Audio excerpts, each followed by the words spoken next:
We're in conversation with Mr. Rohit Kapoor, CEO of Swiggy Food Marketplace.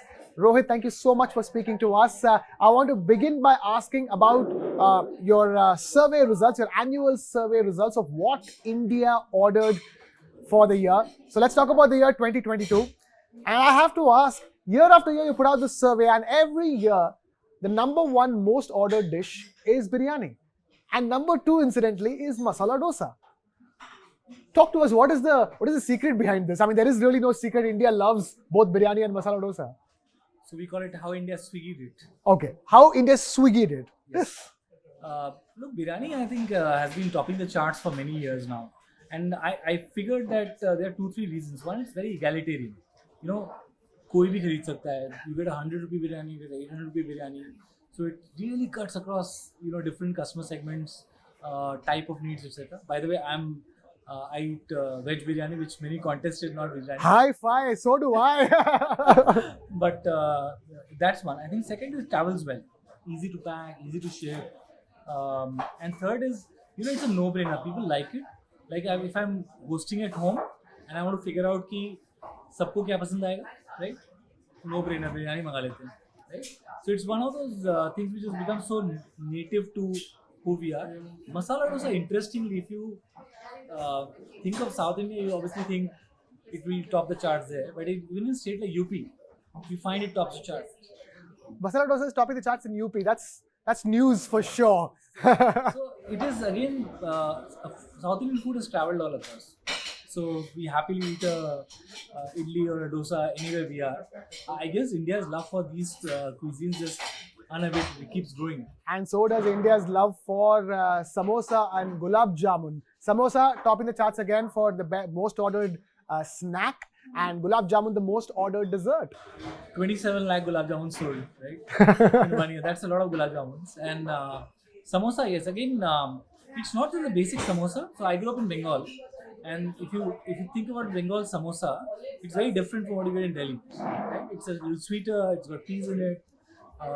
But universally, I think, again, samosa has many varieties, but it seems to be flying both from old sweet shop models as well as new age companies which have come and started selling many varieties of samosas. Oh, so all kinds of samosas selling. That's the whole point. The moment you say that samosas are the highest selling snack, don't think of only the traditional samosa is your point. All kinds of samosas are selling. Her state में समोसे का flavor थोड़ा सा अलग होता है. True. Okay. Now let's shift focus to specific things I want to ask you about. Every year you keep expanding your operations into newer cities, smaller cities and smaller towns, apart from the big cities.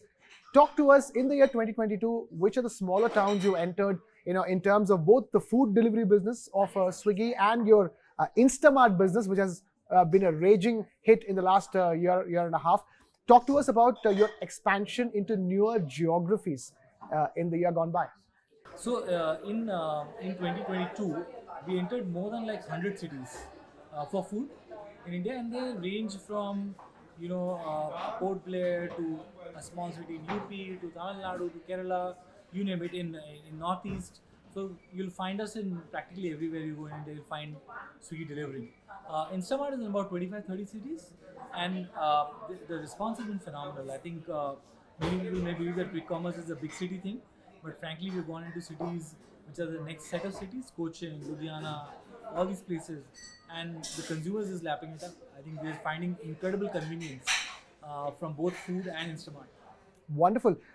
If I were to again get back to specifically to food, there is a lot of offtake for gourmet food. People are ordering gourmet food online. Usually, people go to a restaurant to have a gourmet food, meal, but the delivery of gourmet food is increased considerably in the year gone by. Tell us about the demand for gourmet food. Where is it coming from? Is it only the big cities, or are you also seeing people from the smaller towns and smaller cities, having a penchant for gourmet food?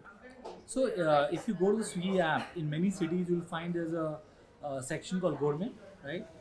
Very Instagramish feel, the photographs you see, and I think that segment is exploding purely because India is today experimenting with food, right?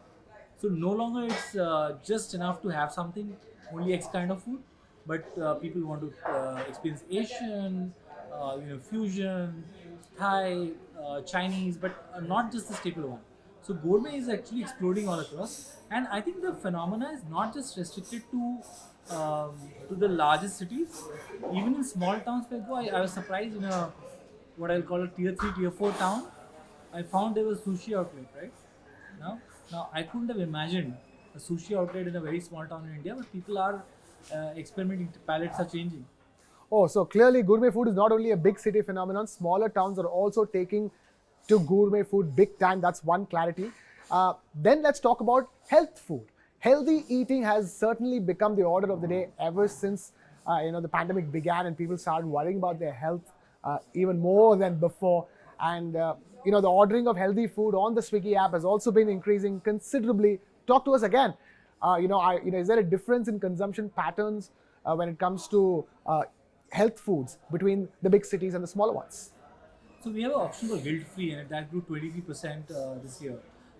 I think it's still a phenomena where it is more large city, but you know what? I think that's just what we see online, right? But if I go to a small town in UP, my folks were from UP, so we go there, and you find that we have our own unique ways of healthy eating, which is very very native to us. I do believe that the consciousness towards food and the responsibility of consuming food in a responsible manner is spreading all across. But yet, it takes all times. I think food is something which is very individual. A lot of people are obsessed about eating very healthy, but there are many who think a mix is damn good. Like sometimes you want to indulge and have a little bit of things which may not be considered healthy and mix it up with salads and all kinds of things. So we see people mixing it up a lot. All right. So at the end of the day, you are telling us that despite the growth of healthy eating, indulgence is the order of the day because that will be the majority chunk of people ordering. Would you say that? Indulgence definitely rules, but I think also restaurants, eateries are all trying to make it better. Right? True. And the big battle is taste and health going together. Right. And I'm asking that because, internationally, you have restaurants putting up a calorie count, on the menu saying that this dish has this many calories. And correspondingly, the food delivery apps, say in London and other places, doing the same thing. Right now, you have certain restaurants who are willing to tell about the calorie count, and they're themselves are health food restaurants and telling you exactly how many calories a dish has. But would you be looking at a future where Swiggy sort of tells the audience, as like if you order a samosa, how many calories it will have? I think that part we leave the restaurants to do, right? Because frankly speaking, we have 2 lakh plus kind of restaurants on us, and to go and tell each restaurant what you should exactly write, I think they pick and choose in exactly what they want to communicate to the consumer, and we respect that. All right, wonderful. I just wanted to ask you about talking about health foods and calorie consciousness. Another offshoot of that is the fact that there's huge growth in the offtake of organic fruits and vegetables. Specifically on the Swiggy platform and in general as well. Organic fruits and vegetables sales have been growing multifold, especially in the last year. Talk to us about the demand and how do you source organic vegetables and fruits, and what is the way forward on that front, keeping in mind the demand is only set to rise further going. Yeah, and absolutely right, because on Instamat, if you go in the fruits and vegetables section, you can actually go to organic as a section where you got a full suite of organic fruits, vegetables listed up there, and that actually is growing very, very fast.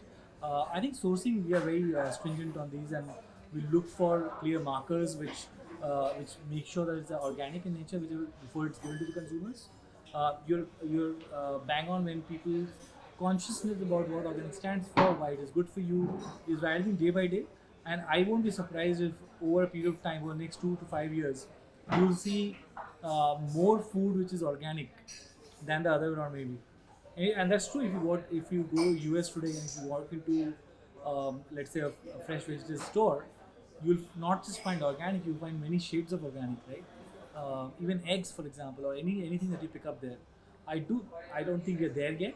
It's a growing trend, and as prices also become more reasonable for organic and the gap narrows between what is normal and organic, you'll see that trend get much stronger. Consciousness is rising. People want to consume it. So for the year 2022, more than 100,000 plus, as in 1 lakh plus restaurants signed on to the Swiggy platform. Talk to us about expanding your ecosystem, be it in terms of signing on more restaurants or getting more delivery partners. In terms of the growth in demand that's been witnessed since the pandemic began, more people taking to ordering food online, more people getting used to ordering food online. Going forward, that number is going to keep only increasing. So tell us about your expansion plans going forward. Yeah, look, I think during the pandemic, two, three things happened. And if you think about even us, it's very intuitive, right? A lot of people used to order food online and they suddenly had more occasions to because they were at home, right? Second, a lot of people never used to order online and they had certain inhibitions either using the app or never just tried it. And they tried it and they realized that, oh, it works. It's pretty okay to do it, and that flywheel started. So the overall market just expanded on the consumer side in terms of people who are far more comfortable in ordering food online. Please remember that even after this, as a country on online ordering and food penetration itself, consumption, we are still way off global averages. So there's a big headroom to catch up there. Equally on the restaurant side, online or shipping food online during COVID and lockdowns was probably the only option, right? And I think a lot of people learned how to do that better, how to sort of get the kitchens ready for that, how to think about economics there, how do you partner better, and that flywheel started. So even when dine-in has come back post-COVID, which is a great phenomena, the ordering experience for restaurants also has grown. So more and more now, almost every restaurant today almost treats this as a default channel to operate. So both the flywheels came up together. And when that happens, there is a consumer who's consuming more, there's a restaurant partner who's willing to come online and supply.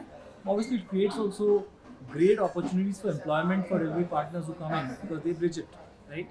And we've seen multiple growth there. I do see, look, if you ask me a quarter by quarter question, it could be a different answer. But if you ask me a 10-year question, I think we're just starting out.